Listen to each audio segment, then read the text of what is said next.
over here losing half of his army, and then actually not even managed to kill the ultralisk cavern. So man, that production tab for Zerg is, oh wow, half my screen that was up there. Building overlords, still getting that crackling upgrade, getting a level 2 armor, getting the chitness plating, attack 1 upgrade, 2 ultralisks, even some more lings, and getting that extract up. This is the 3rd time this hatchery has been placed, so hopefully this time it'll get finished, and he's even placing another hatchery right here. So our Terran player just still sticking with bio as 1 attack upgrade. Looks like he's going to go for a push. That Baneling sees everything. He's right there, and he just flew right over that. So stimming, he's just going to run up here and take out this expansion very quickly. And oh, some Zergling coming in from behind. If you can get some nice fungal growth and then some Banelings on that, that could be deadly. Not fungal growthing yet. He's just kind of letting them go. Kind of surprised with that. He's going to have to push out here. Probably going to kill this and then fall back. Maybe even kill that Overlord and then fall back. But our Zerg player just, you know, taking the loss and then just waiting.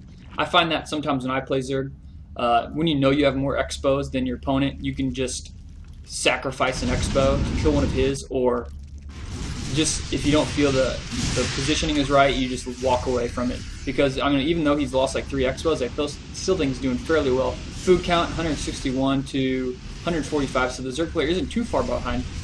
Considering the army composition, he's definitely has higher tech. He's got infestors and ultralisks with 3 armor upgrades and then 1 attack upgrade. So man, those infestors really need to be keeping an eye on that. But we had a little drop here, and actually that just gets shut down pretty quickly. Ultralisk cavern is slowly regenerating. This expansion over here was upgraded to a planetary fortress, so that's why he didn't get into an overall before. Very wise decision to always get your planetary fortress on your 3rd expansion, at least in my opinion. Especially on this map where this expansion is really kind of out in the open. It's really far away from your base. There's 2 entrances. This drone is going to get, oh, 2-shot. I think 40 damage. Yeah, that 1 armor upgrade. That 1 armor upgrade from the, actually it's now 2, but that 1 armor upgrade made the planetary fortress have to use 2 attacks to actually kill that drone. Very funny. We have a drop coming. A bunch of Zerglings and some ultralisks, 3 infestors, and he's trying to load up some Banelings into these, but he hasn't got around to doing that yet. So it looks like our Zerg player is going to go for an attack on the Terran player. It's the same idea. He's even throwing down 2 more barracks. He still wants to stick with bio pretty heavily, and he's pushing out. He even left 2 Marines back behind, and a drop coming here. He's going to use those ultralisks to tank, and that ultralisk is tanking so well. Not repairing too late to the repair, and if you can get a nice fungal growth up there, really nice fungal growth. And there's so many medevacs though. But Baneling's coming in from behind. If the Terran player, oh, he was paying attention, he did see that, and he's actually going to burrow right there, and the Zerg player wisely leaves. Forcing a lot of stims, actually. He really just needs a fungal growth and run away here. Oh, no, he's going to lose that. Oh, wow, nice fungal growth.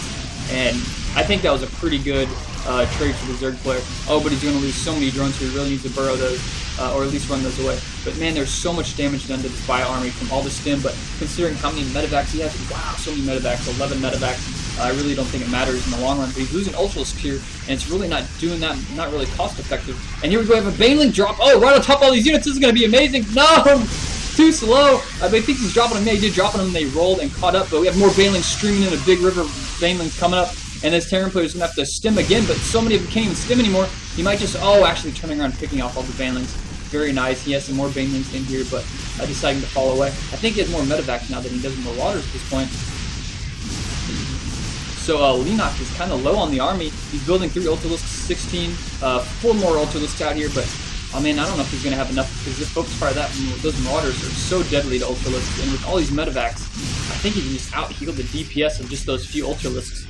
So he's going to try and do a Baneling bomb right on top of him, but no, Micro's away from it.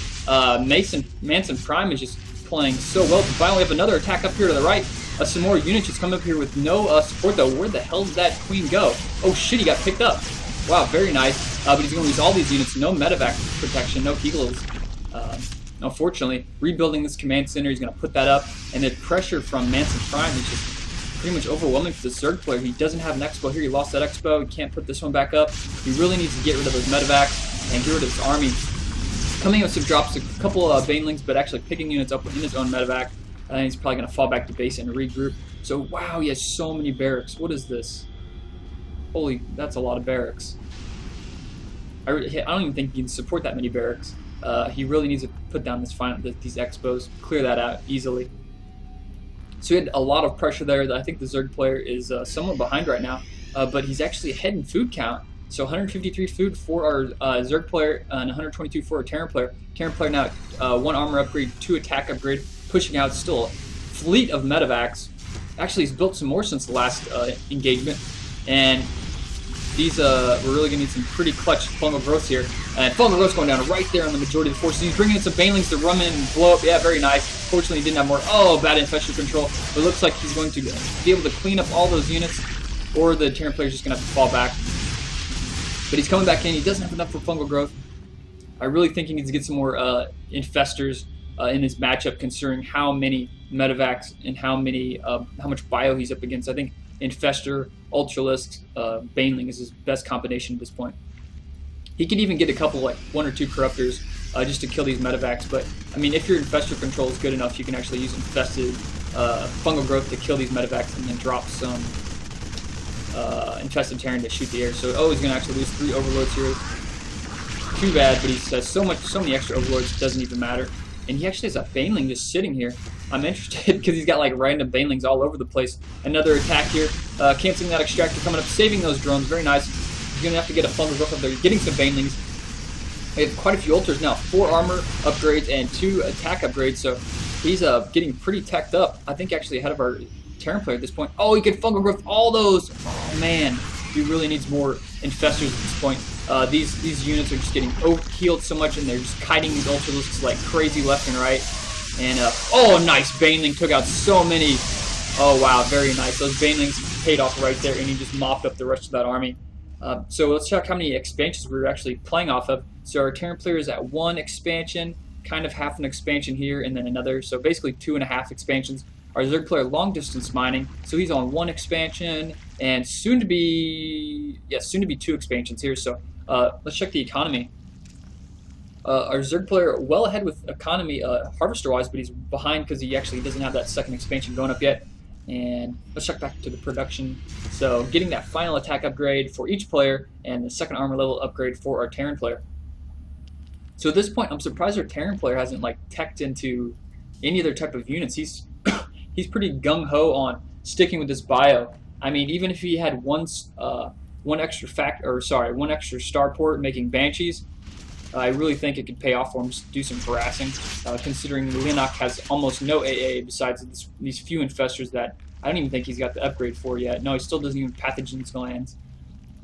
He's just going with the baneling ultralisk and then just a few infestors, but I really think he should have got those pathogen glands first no matter what. So he's going to go down in attack here. That's mostly mules mining, and unfortunately since those Zerglings in first, those all die quickly instead of letting one ultralisk tank.